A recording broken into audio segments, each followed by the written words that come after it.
네. 무릎을 탁 치게 만드는 명쾌하고 속 시원한 정치 방담 시간입니다. 자, 오늘도 민주평화당의 박지원 의원과 함께합니다. 어서 오세요, 의원님. 네, 안녕하세요. 네. 자, 이 자리에서는 처음 뵙습니다. 그렇습니다. 네. 음성만 듣고 들은 사나이. 자, 그리고 오늘 아주 특별히 또 한 분을 모셨습니다.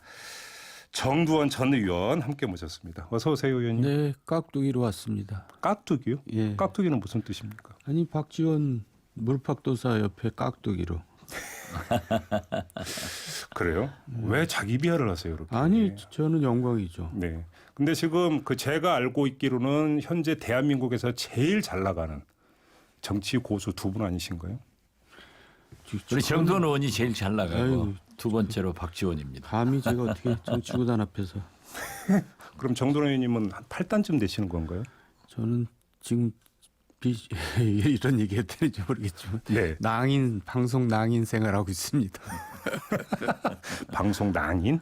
네. 이럴 때는 낭인이라고 표현하는 게 아니라 그러니까 그 너무 잘 나가는 방송 출연자 이렇게 표현하시는 게 더 맞는 거 아닌가요? 네. 하긴 자기 입으로 그런 얘기하기는 좀 그렇죠. 두 분은 평소에 잘 알고 계시는 분이죠, 두 분은? 네, 그럼요. 합이 잘 맞을 거라고 기대하겠습니다. 제가 맞춰야죠. 네. 박지원 의원님은 지금 입을 닫고 계십니다. 아주 잘 알고 전체 명석한 분석을 내놓으니까 네.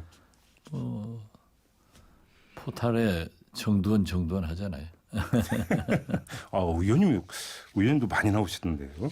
자, 오늘도 아무튼 귀한 말씀 부탁드리면서 좀 바로 시작을 하도록 하겠습니다.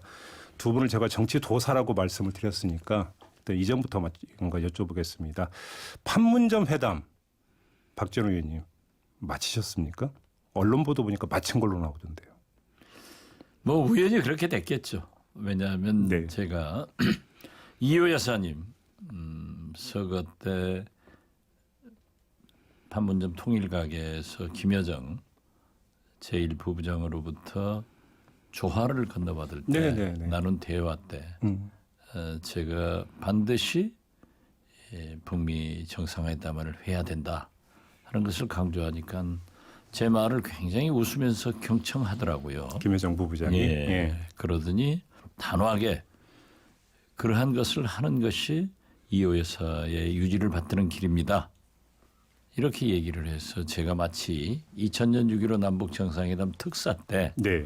싱가포르에서 북한 특사로부터 김대중 대통령이 음성을 듣는 것 같습니다. 라고 할 때처럼 전율이 오더라고요. 그래서 이건 되는다. 그런데 그 후 이제 친서 트럼프 김정은 그리고 시진핑 주석의 평양 방문 네. 문재인 대통령의 재반 발언 이런 것들을 종합해 보니까 틀림없이 판문점에서 상봉을 하고 네. 회담을 한다. 이렇게 저는 예측을 하고 네. 한번 페이스북에 썼는데 우연의 일치로 맞았을 뿐입니다. 그 페이스북에 올리신 게 그 당일 아침이었죠. 네, 그때쯤이면 이렇게 좀 예측이라고 표현을 해야 될까요? 그러니까 그날 7시쯤 아마 아침 7시쯤 트럼프 대통령의 트위터를 직접 보고 이건 틀림없다 네. 하고 7시 반쯤 네. 제가 올린 것으로 기억합니다. 정도원 의원님 어떻게 좀 예상을 하셨습니까? 저는 못했죠. 그래요? 왜냐하면 트럼프가 김정은 안 만나겠다고 얘기를 했잖아요. 미국에서 출발할 땐 또 그랬죠. 예. 예. 그래서 저는 굉장히 순진한 사람이라서 그걸 그대로 믿었죠. 예. 그래요. 그런데 아무튼 근데 뚜껑을 열고 보니까 전혀 예상 못했던 그 만남이 이루어진 거 아니겠습니까? 그때 느낌이 어떠셨어요? 무슨 말씀하세요? 정두원 의원은 아마 보수적으로 생각을 하셨고 저는 좀 진보적으로 생각을 했는데 네. 사실 그 만남을 볼 때 저는 미 합중국의 대통령이 김정은 위원장과 함께 월북을 하고 또 북한 MDL 넘어간 거 말씀하시는 거죠? 그렇죠. 전 월북이라서 지금 깜짝 놀랐어요. 네. 네. 월북을 하고 월북한 거죠. 또 김정은 위원장과 함께 판문각 앞에서 기념 촬영을 하고 네. 또 함께 동반 탈북을 하더라고요. 그게 탈북입니까? 네네. 그것은 물론 과거 문재인 대통령도 하셨겠지만은 네. 저게 미국 대통령이다. 전쟁을 한 지 66년 만에 참 달나라의 암스트롱이 발을 내딛듯 네. 미국 대통령이 북한 땅을 밟았다. 네. 그때 저는 이게 상당히 그 비핵화의 과정을 거쳐서 종전 평화의 길로 간다. 이런 느낌을 들었는데 네. 더 감격적인 것은 남북미 정상들이 함께 담수하면서 사진을 보고 저거야말로 진짜 초등학교, 중학교 교과서 사진으로 오. 영원히 남을 것 같다. 예. 그 감동은 눈물을 찔끔하게 하더라고요. 예. 예. 굉장히 그 북한 말로 네. 대사변이었고 네. 우리 말로 역사적 순간이다. 그렇게 짜릿하게 느꼈습니다. 네, 박준호 의원께서 역사적 사건을 아주 호평을 해주셨는데 정두원 전 의원께 좀 여쭤보고 싶은 게 일각에서는 이거 쇼 아니냐 이렇게 또 평가절 하던데 어떻게 보세요? 뭐 엄청난 쇼죠. 정치 쇼인데요. 네. 어쨌든 그날 그 여유만만한 트럼프 대통령도 좀 긴장한 표정이더라고요. 제 눈에는. 근데 국내 정치가 지금 민주당으로 쏠리고 있잖아요. 네네. 미국에서. 네. 그러니까 이제 자기한테 다시 시선을 돌리기 위해서 쇼를 벌렸다는 생각도 들고 또 저기 김정은도 입장이 이제 지금 어려웠잖아요. 네네. 하노이 회담 이후에. 그래서 그걸 만회하기 위해서 또 나타난 거고. 우리 대통령이야 또 당연히 그 얼마나 또 북한 변수가 또 큰 영향을 줍니까 국내 정치에. 지지율도 올라갈 테고요. 그러니까 그 세 박자가 맞아서 이제 이루어진 거죠. 사실 정치나 외교나 엄격하게 보면은 쇼 아닌 게 어디 있습니까? 예. 그렇죠? 예. 그래서 저는 하노이 2차 회담 때 노딜로 트럼프 대통령이 뮬러 특검의 보고서를 완전히 짓눌러 버렸거든요. 그때 코언 청문회가 있었죠. 뮬러 코언 청문회 아무튼 네, 코언 청문회가 그때 있었었고. 코언 청문회를 눌렀고 이번에 지금 미국에서 소위 민주당 대통령 후보들의 TV 토론, 그렇죠. 디베이트가 굉장히 그 시청률이 높고 네. 인기를 끌었어요. 그런데 그 판문점 3자 사진이나 그 북한을 함께 월북 탈북함으로써 또 완전히 일거에 날리더라고요. 그래서 물타기 수준이 아니라 거의 찬물 끼얹기가 되는 겁니다. 완전히 그렇죠. 예. 그렇기 때문에 트럼프 대통령이 그 트위터부터 극적인 순간을 만들어가는 것. 네. 그 마지막 떠나면서요. 네. 그 음악 배경으로 해서 연설하는 거 보세요. 오산기지에서. 요상기지에서 예. 천하에 참 트럼프는 명배우다 할 정도로 쇼는 잘했지만은 네. 그 쇼가 평화를 향하는 길인 쇼이기 그러게요. 때문에 네. 얼마든지 우리는 환영해야 된다. 저는 그렇게 생각합니다. 알겠습니다. 정돈 의원께 이걸 여쭤볼게요. 어제 문재인 대통령이 뭐라고 평가를 했냐면 사실상 적대관계 종식을 선언한 거다. 판문점 회담을 두고 이렇게 평가를 했는데 동의하세요? 그 폄하할 생각은 없는데요. 네. 좀 너무 성급하고 좀 과장된 해석이 아닌가 그런 생각이 드는 게 예. 왜냐하면 북한이 얼마 전까지만 해도 탄도미사일 쐈잖아요. 그리고 또 바로 직전까지 문재인 대통령을 모욕했거든요. 뭐 오지랖, 간섭, 뭐 네, 참견 말라 이런 말도 했었고. 낭설, 예. 뭐 하여간 그런 식으로 그러다가 이제 하루아침에 또 이렇게 달라지는데 네. 언제 또 변할지 알 수가 없잖아요. 그러니까 이런 말이 또 무색하게 된 상황이 올지도 모른다 그런 뜻에서 좀 너무 앞서가고 있다 이런 평가시네요. 성급하다 그렇게 말씀드리겠습니다. 예. 박준호 의원님은 어떻게 평가하세요? 저도 좀 너무 성급한 그래요? 진단이다 이렇게 했지만은 결국 그렇게 이어질 겁니다. 예. 그래서 문재인 예. 대통령께서는 어떤 의미에서 보면은 종전선언으로 이어지는 정전협정 66년 만에 트럼프 대통령이 북한 땅을 밟은 그 감격과 그 다음에 문재인 대통령께서 회담하기 전에도 국내외 6개 통신사와 인터뷰를 통해서 영변 폐기는 네네. 북한 핵 비핵화의 입구다. 그렇죠. 그리고 또 트럼프 대통령과 기자들을 만나서도 그 앞에서도 했단 말이에요. 네네. 물론 트럼프 대통령은 아직은 원스텝이다. 서두르지 않겠다. 이것은 미국 대통령으로서 성공적인 대북 압박을 하고 있기 때문에 네. 지금 당장 풀 수 없다라고 하지만은 저는 상당히 진전된 것으로 보기 때문에 예. 또 그리고 사실 하노이 노딜 회담에서 이번 판문점의 빅딜 회담은 성공적으로 평가를 했기 때문에 문재인 대통령께서는 그 방향을 제시한 것이다. 네. 저는 그렇게 생각했습니다. 알겠습니다. 자, 여러분은 지금 김종배의 시선 집중을 듣고 계시는데요. 이 보이는 라디오와 유튜브로 지금 무릎탁 도사가 나가고 있습니다. 여러분들의 의견, 질문 이렇게 올려주시면 방송에 적극적으로 반영을 하도록 하겠습니다.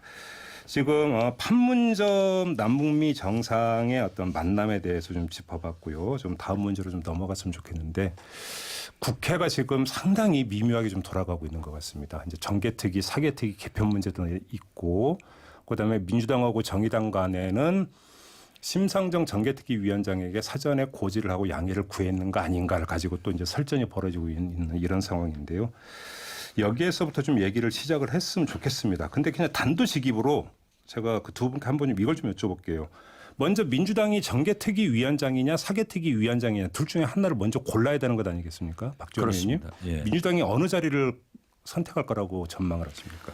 저 개인적으로 보면은 사개특위 위원장을 하는 것이 지금 정개특위는 사실상 거의 끝났습니다. 그렇지만 사개특위는 검경 수사권 조정에 경찰과 검찰의 이견이 있고 또 검찰 개혁, 공수처 네. 이런 문제가 있기 때문에 또 이것은 문재인 표 완전한 개혁입니다.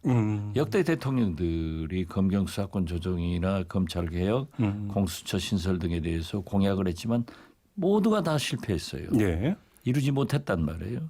그런데 이번에는 이것이 이루어져야 되기 때문에 네. 개혁을 완수한다는 차원에서 사실 문재인 대통령은 법과 제도에 의한 개혁은 하나도 이루지 못했습니다. 네네. 국회 의석 관계로. 네.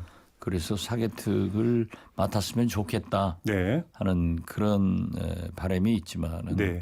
아무래도 지금 보면은 정개특위 위원장을 맡게 될 것 같아요. 아, 정개특위 위원장을 맡게 된다고 하면은 오늘의 이 사단이 왜 나왔느냐? 네. 심상정 정개특위 위원장을 심상정 의원 말씀 맞다나 해임해버려서 그런 거예요. 그런데 네. 국회는 본래 원구성 합승을 하면은 처음 그 정신을 지켜나가야 됩니다. 네. 연장을 했기 때문에 이 위원장도 자동적으로 임기를 연장했어야 되는데 네. 이걸 바꿈으로써 문제가 되니까 저는 민주당이 네. 정개특위 위원장을 만약 차지한다고 하면은 약속대로 심상정 의원에게 정개특위 위원장을 하도록 배려를 해야 된다. 잠깐만요. 그러면 사개특위 위원장 자리는 그냥 자유한국당에 넘겨주고 그렇죠. 민주당 만약- 몫으로 정개특위 위원장 자리를 일단 확보를 하되 예. 그거를 한다면 대승적 차원에서 근데 민주당 몫이지만 심상정 의원에게 그냥 계속 하라고 맡긴다 이런 그렇죠. 말씀이십니까? 예.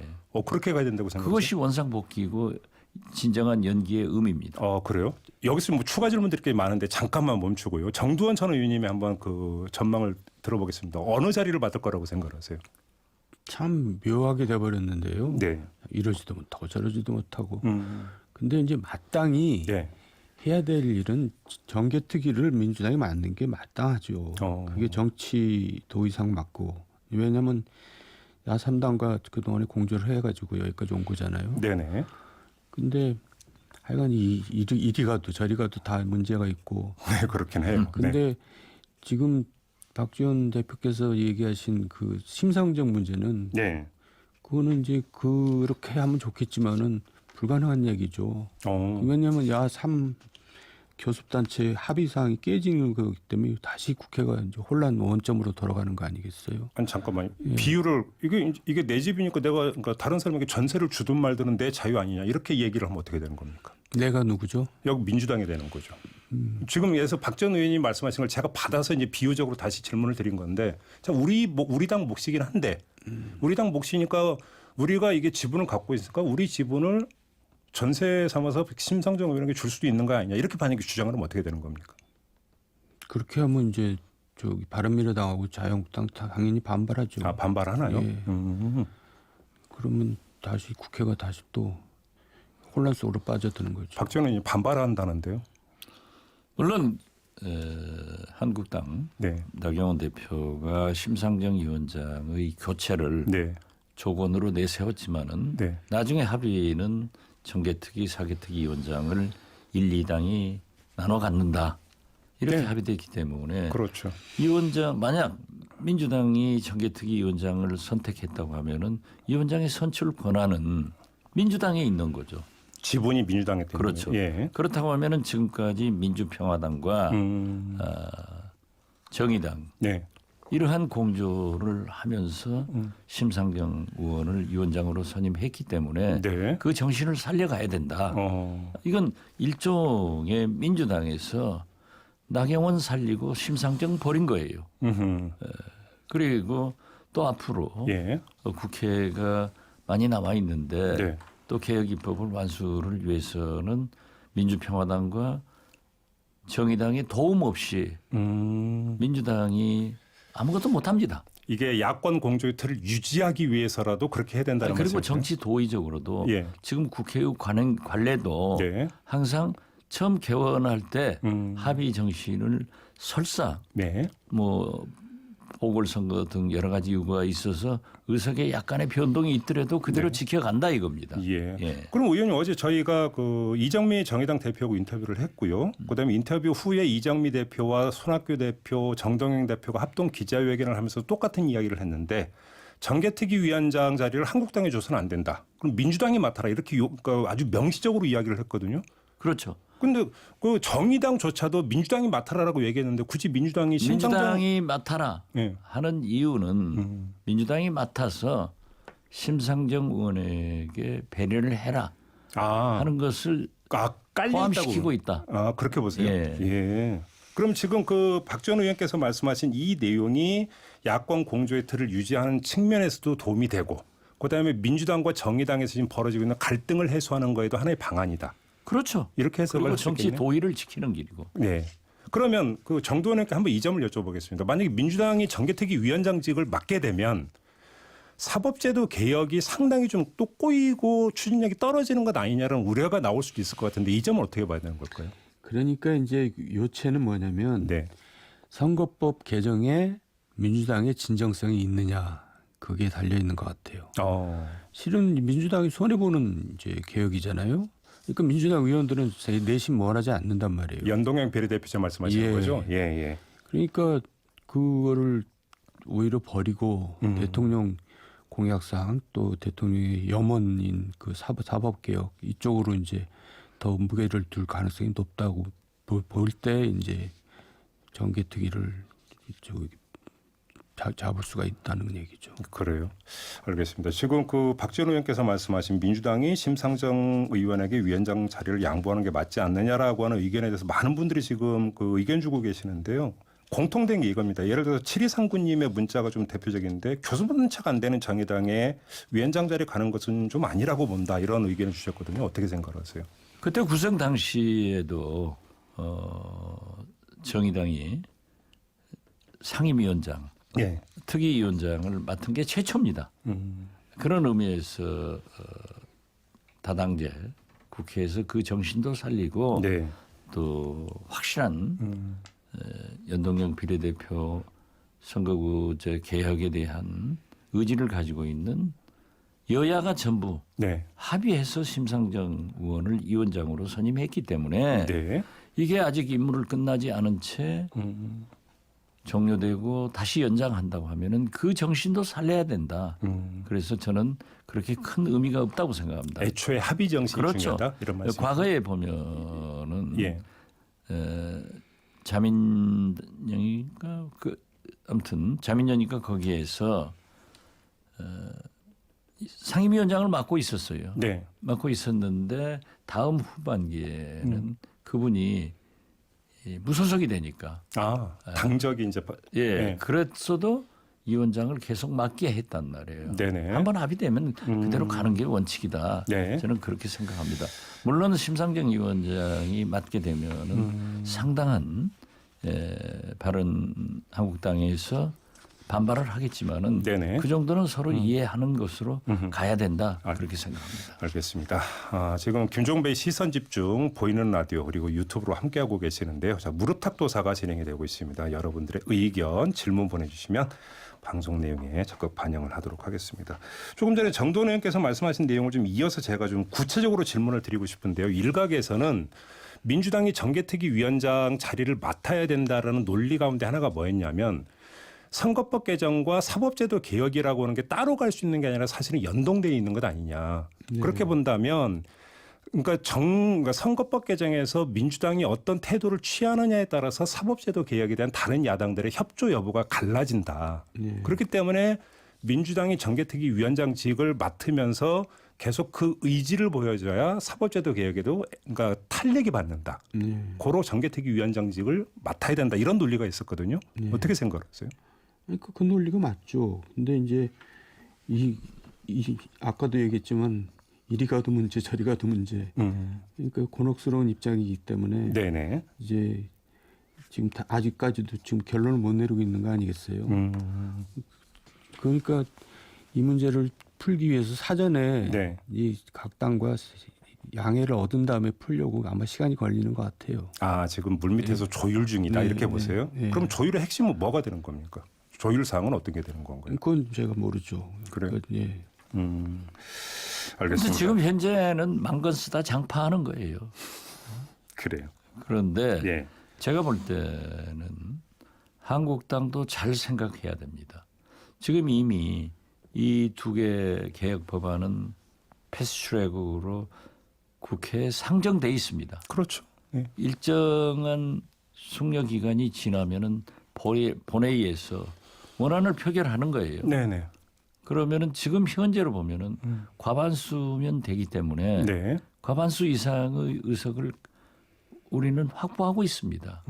그래서 저는 두 가지 법 다 통과될 확률이 굉장히 높아서 네.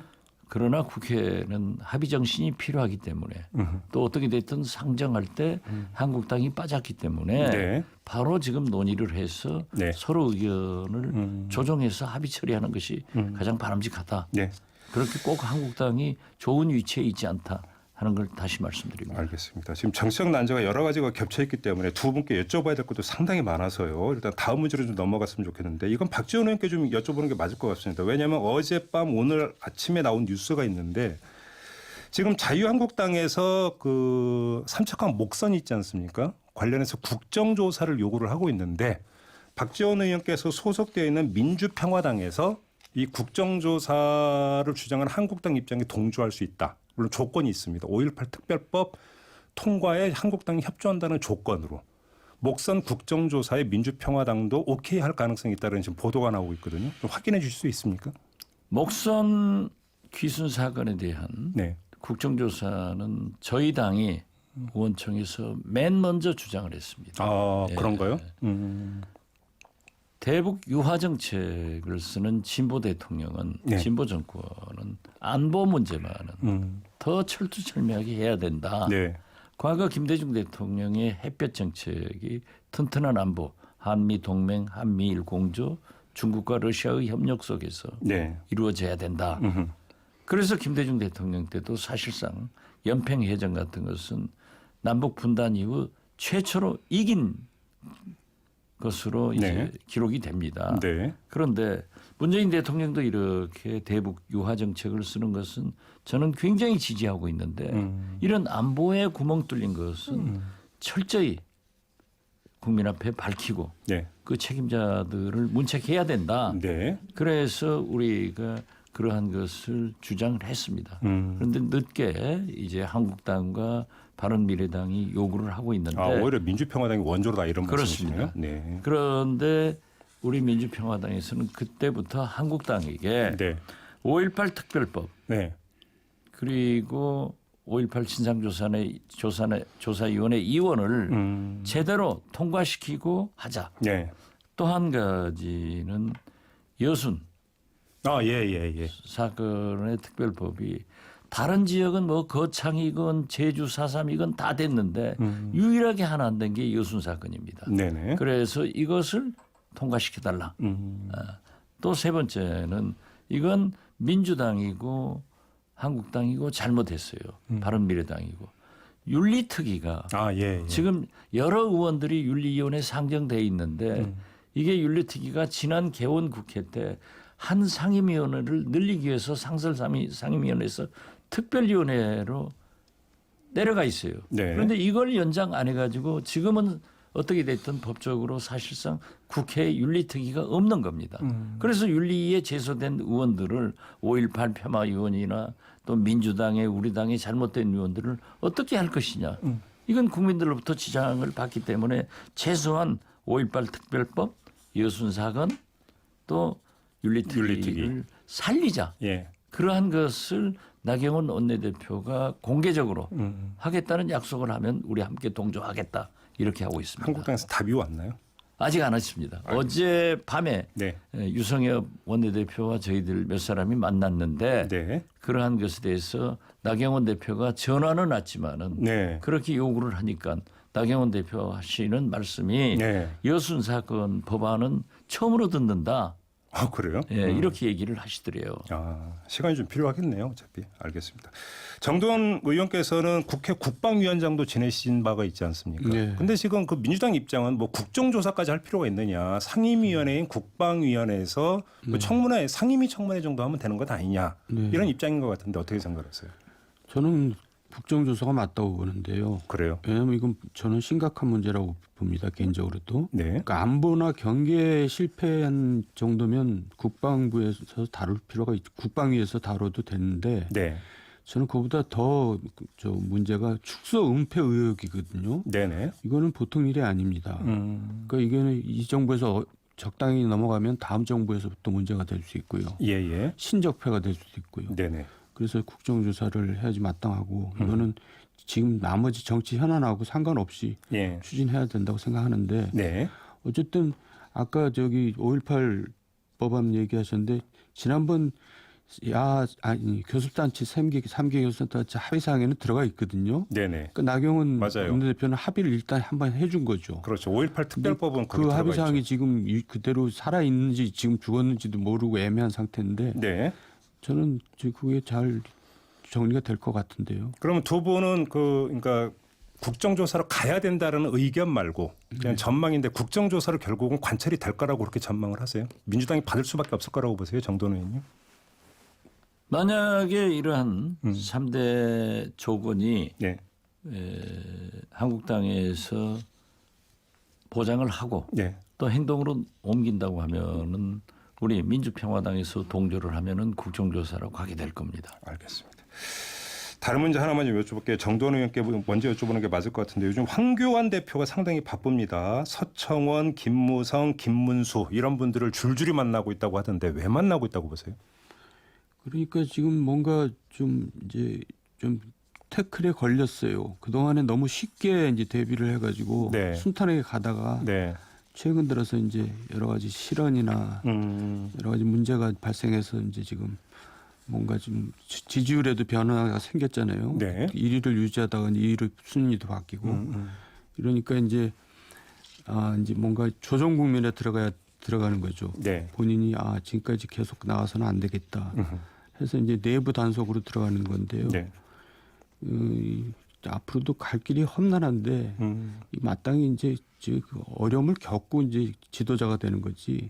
이게 쉽게 지도자가 되겠어요. 결국 협조를 구한 걸로 봐야 되는 거죠, 그러면. 예, 근데 지금 만나는 사람들이 너무 그 뭐랄까 올드해요. 알겠습니다. 국민들한테 신선함을 주지를 못하죠. 1분 정도밖에 안 남았는데 박지원 의원께 좀 여쭤봐야 될 것 같은데요. 그럼 지금 정도원 의원께서 진단한 걸 이어서 황교안 대표의 2호 앞길이 별로 순탄하지 않을 거다 이렇게 전망을 하세요? 저는 총선까지는 무난하게 갈 것 같아요. 그래요? 네, 그렇지만은 지금 황교안 대표의 리더십은 자꾸 과거로의 회귀를 하는 거예요. 네. 그래서 보수 대연합에 역점을 두고 있는데 박근혜는 어떤 경우에도 자기의 탄핵을 찬성한 사람을 절대 용서하지 않을 겁니다. 그래서 이걸 잘 이끌고 가야 되는데 문제는 도로 박근혜 당으로 가야 표를 얻는다라는 황교안 대표 리더십은 태극기 부대에는 좋아하겠지만은 네. 시대적 역사적 사명의식을 가지고 있는 국민들로부터는 성공할 수 없다. 네. 그래서 새로운 길을 모색하고 좀 보수 개혁적인 길로 가는 것이 황교안 대표가 성공하는데 지금 보면은 거듭 말씀드리지만 과거로 돌아가고 있는 거예요. 알겠습니다. 박근혜 당으로 가고 있는 거예요. 네. 시간이 벌써 다 됐네요. 여쭤볼 게 참 많은데 시간은 후딱후딱 지나가고 이 황교안 대표의 이후는 뭐 앞으로도 충분히 짚을 기회가 있을 것 같습니다. 아쉽지만 오늘은 이렇게 좀 마무리를 해야 될 것 같습니다. 민주평화당의 박지원 의원 그리고 정두원 전 의원 두 분과 함께했습니다. 고맙습니다. 네, 감사합니다. 네. 뉴스의 이면 사실 너머의 진실을 들여다보겠습니다. 믿고 듣는 진품 시사 김종배의 시선집중.